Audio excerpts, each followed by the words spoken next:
Howdy y'all! Welcome to Get Strong with Jen. I hope that you are having an amazing day. We're going to talk just a little bit more about how to set yourself up for success as you begin your journey into strength training. There are some few sort of key components that are critical when you are beginning a journey such as this. You won't be lifting 30 pounds or 40 pounds, but some of you will get upwards in 200 to 300, maybe even more, depending on how comfortable you become with this and how much you want to challenge yourself. And of course, how much your body will allow you to do. So when you begin something this major, you definitely want to make sure that you have a pretty solid process in place. So a couple of things that I did before I even picked up a bar, picked up a weight plate, did anything like that, is that I read. I read a tremendous amount of literature. And I say a tremendous amount. I gave myself 3 months. It was roughly like 12 to 14 weeks before I actually started lifting. When I went into strength training, when I went into lifting, I went in it fighting tooth and nail. I was convinced it wasn't going to be for me. I was convinced that it was not something that I needed nor wanted to do, but it was something that kept being presented to me over and over again. And it was a beautiful, beautiful gift. But in preparation for it, the first thing that I did is that I went to my Kindle and I purchased this book called Starting Strength, Basic Barbell Training by Mark Rippetoe. And I began reading it.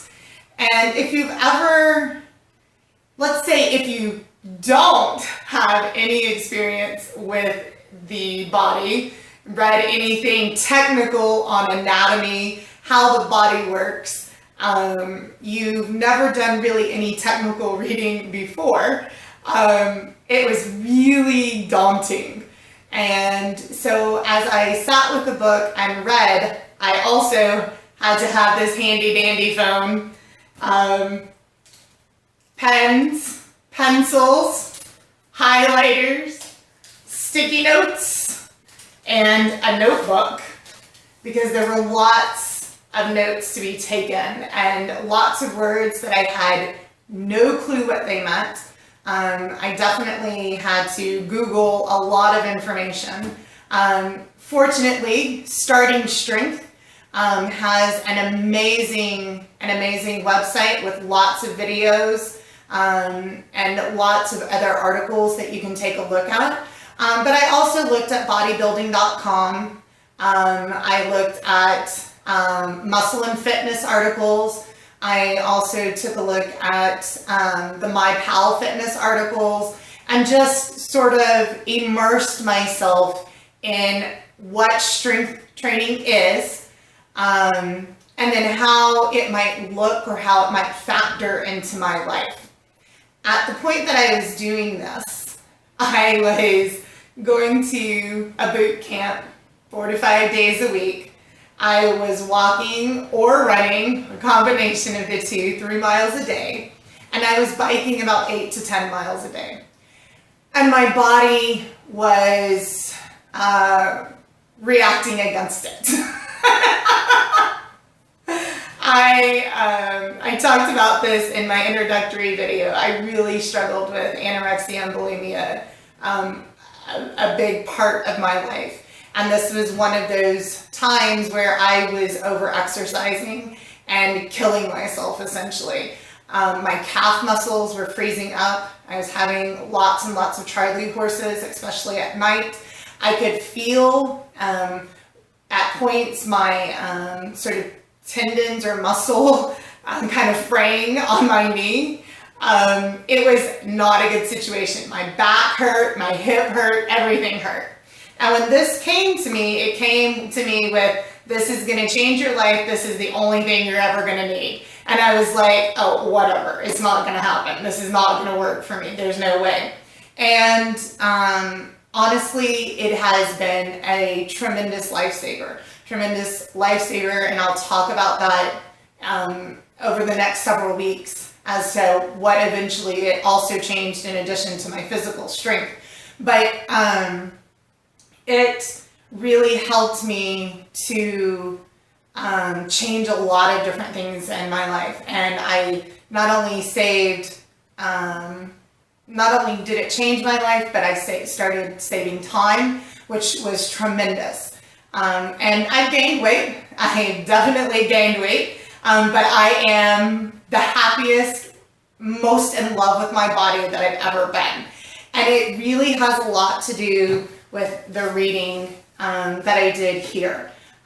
So there's the practical programming for strength training.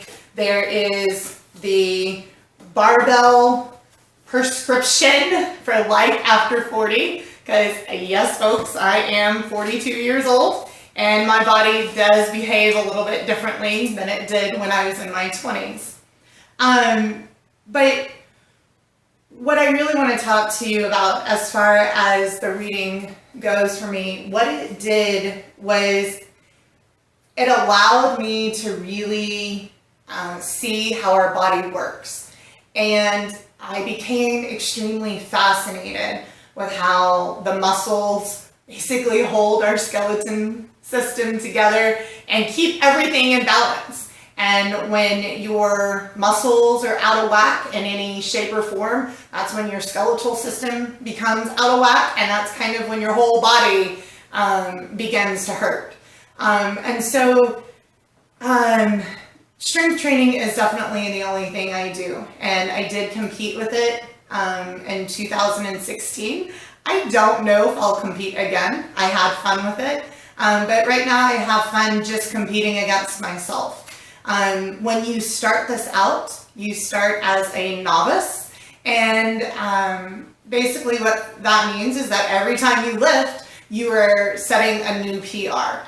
And especially for someone who really truly is a novice and hasn't ever lifted, or like in my case, I piddled around with it when I was in high school. I was a football and baseball manager, and I played around in the field house when the boys were in the locker room. Then I was in there with a couple of other girls lifting, pretending to lift. I don't know. We actually did lift, but we were not setting huge records. We didn't know what the heck we were doing. And so this gave me a very specific program and told me exactly what I needed to do. But I would not just recommend reading the stuff and trying this on your own. I definitely would recommend getting a trainer, which I'll talk about next week and my next piece about how to set yourself up for success. But I thank you so much. I hope that you are beginning to learn a little bit more about strength training. If you don't use Starting Strength, by all means, that's fine, but find a program that you do use, that you do enjoy, and make sure you do your research. When you are trying to break an unhealthy habit, trying to break the cycle, I think that the more kind of time you spend with it and preparing, you don't want to get stuck in preparation, of course, but the more time you spend researching and kind of understanding things a little bit better, I think the more committed that you become to it, and that it truly does eventually change your life. So thank you so much for joining Get Strong with Jen today. Y'all have a wonderful day.